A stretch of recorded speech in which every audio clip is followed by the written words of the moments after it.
Hi, I'm Steve. And I'm Mary. Welcome to Our Life V3. Welcome to our special edition of the COVID-19 lockdown. We were coming off a track recently when we found out that New Zealand was going to go from a level 2 to 3 to 4 basically within a 2-day period.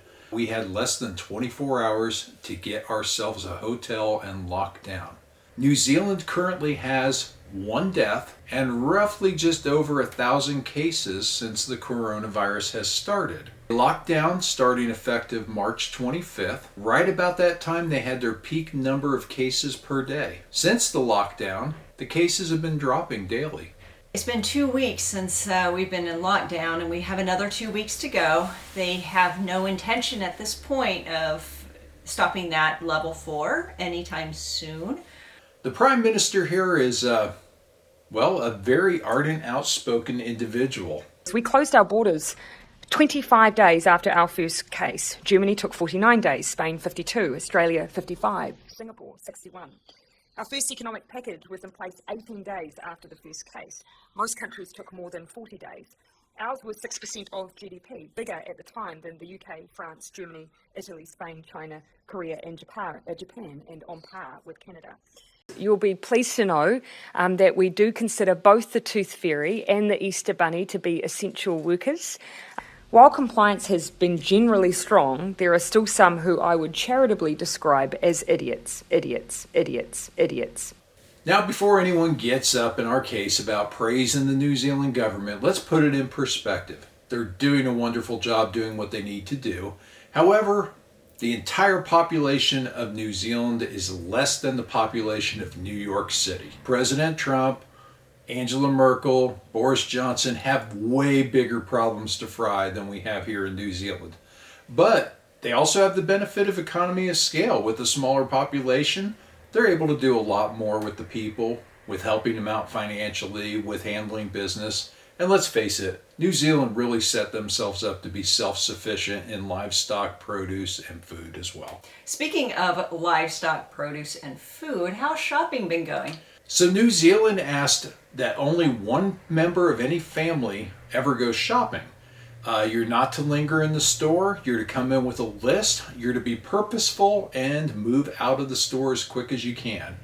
We bought right before we got to the hotel and was able to get some things. And we noticed there was a lot of panicking buying going on at that point. However, last week I went shopping and the shelves were pretty full. We were missing some really important essentials like Mary's popcorn. I can't survive without the popcorn. We basically shop for the same things over and over again. 3 weeks ago, bill was about 120 to 150 New Zealand dollars. Last week's bill was 190, and today I went shopping and it was $210. Prices do seem to be going up. One thing we are starting to notice, however, is the lack of produce. We haven't been able to find peaches, blueberries, strawberries are now skyrocketing in price. So we're going to more canned goods and frozen fruits right now.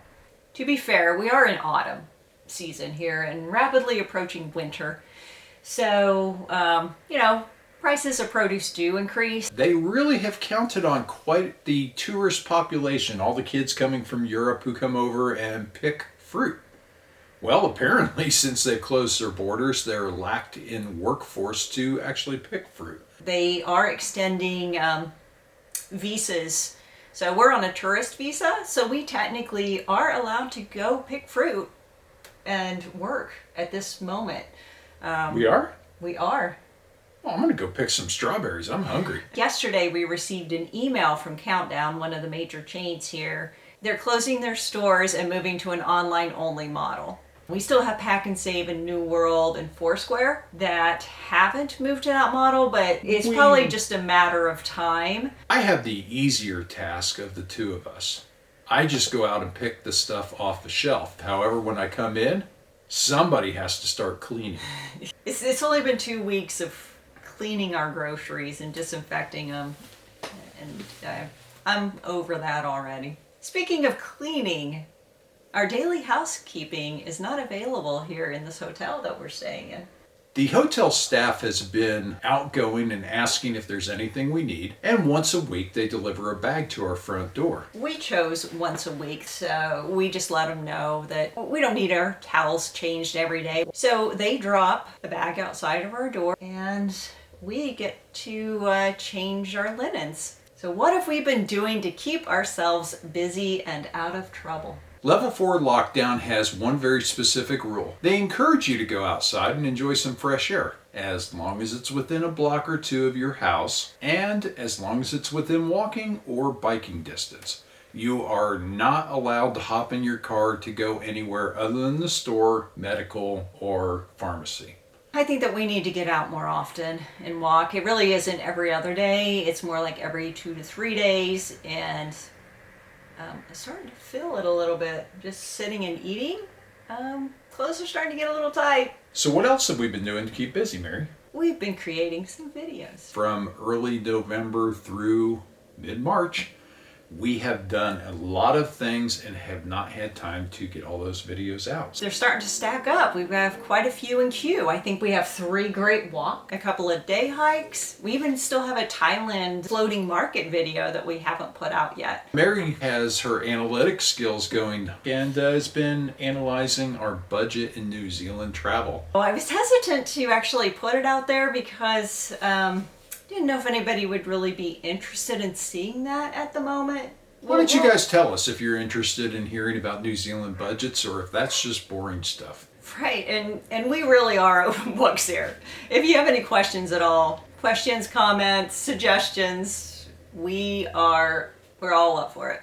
So let's address the last part of the questions that we have received, which is, are we staying or are we coming back to the United States? Right now, it is a lot safer environment to be here in New Zealand than it is in the United States. We did receive a letter from the State Department of the United States urging us last month that if we have a chance to fly back, we should do so immediately, which prompted us, we did look at flights. Typically, $400 a person is a one-way flight from New Zealand to LAX, and right now we jump on a flight for the low price of about $4,000 to $6,000. Yeah, 5 to 10 times the normal amount. Consideration number 2 is our van Kiki. People left this country in mass and dumped vehicles everywhere. Vans are to be had for a dime a dozen right now. Yeah. On top of that, if we did fly back to the United States, we would have to go into self-isolation, and we don't have a home. We have our van, which we'd have to go get out, but we really wouldn't have a location to park that van and stay there for the amount of time that we would feel comfortable to ensure that we're not spreading anything that we would pick up along the route. We came to New Zealand to do great walks. We are 7 of 10 done. We lost the Rootburn track due to the storms. We lost the Milford track due to the storms, and now we lost Abel Tasman due to the shutdown. We're kind of hoping in the next 5 months maybe we can get back in and finish up a few of these walks. Yeah. Yeah, and if nothing else, just do some more of the amazing day walks that are around. I mean, This is a beautiful area. Oh my God, it is no words big enough to describe New Zealand. It's just amazing. Well, with that in mind, I guess we are done with our update. Yes, we are. So please keep some comments coming. How are you handling all of this? What's your areas like? Are you on lockdown, and what does that mean to you?